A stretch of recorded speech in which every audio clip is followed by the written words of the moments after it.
Ce que j'ai dit depuis tout le temps qu'a duré ma campagne, que la Côte d'Ivoire soit en paix, je l'ai demandé même avant les votes, avant même l'ouverture de la campagne, que la Côte d'Ivoire soit en paix. Et il est possible que la Côte d'Ivoire soit en paix. Mais il est bon de préciser que c'est bien malin d'empêcher les citoyens de participer à un vote et puis s'attendre à apprécier le taux de participation par rapport au nombre d'inscrits.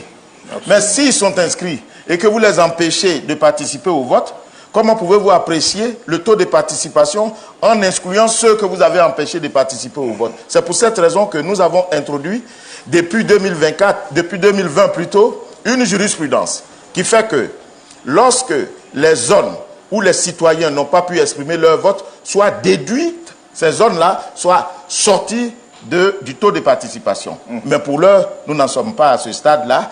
Alors, je peux vous dire que nous sommes à plus de 30% des résultats qui nous reviennent du terrain. Et le taux va avoisiner les 50%. Et nous sommes satisfaits parce que les Ivoiriens sont sortis. Les Ivoiriens sont sortis, monsieur. Même si... Bonsoir, chers frères et sœurs de la Côte d'Ivoire. Bonsoir, chers abonnés. J'espère que vous allez bien. Parlons aujourd'hui Côte d'Ivoire, élection présidentielle d'octobre 2025. En moins de 24 heures après le scrutin, plusieurs résultats provisoires des différentes localités du pays ainsi que de la diaspora sont connus. Le candidat Alassane Ouattara, selon ses résultats provisoires, est largement en tête face à ses adversaires, notamment Mme Simone Evette Gbagbo, M. Jean-Louis Bion, M. Awadon Melo et Mme Henriette Lacour. Mais avant tout, rappelons que ces élections, comme toutes celles que nous avons connues depuis l'après Houphouët-Boigny, à ce jour, ont été émaillées de violences, notamment dans le Grand Ouest, dans le Grand Centre et même dans le sud de la Côte d'Ivoire.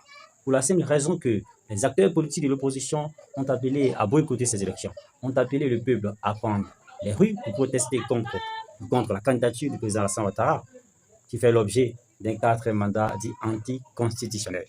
Ça, c'est les urnes de Vieux-Badjen. Il n'y a pas eu de vote à Vieux-Badjen. Il n'y a pas eu de vote à Vieux-Badjen. Voilà. On a tout mélangé.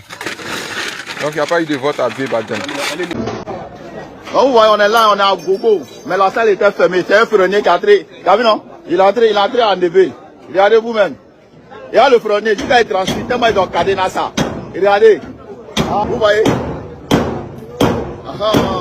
On est venu, les agents d'assurance, ils n'ont pas accès à la salle était fermée. Donc, avec l'apport de la brigade de COGES, on a décidé de casser. Parce que les enseignants sont partis à la clé. Pour que les agents puissent rentrer dans les salles pour commencer les votes. Donc, c'est ce qui est en train d'être fait actuellement là. Il est dessus, hein, tellement ils ont cadené là. Ça fait 1 heure du temps, l'entrée fermée, il n'arrive pas. Mais il est dessus. Tous ces bâtiments-là, ils ont fermé, regardez. Nous ne pouvons maintenant pas admettre ni la victoire de l'opposition ivoirienne, ni celle du pouvoir en place, car les deux partis entendent aller jusqu'au bout de leur combat.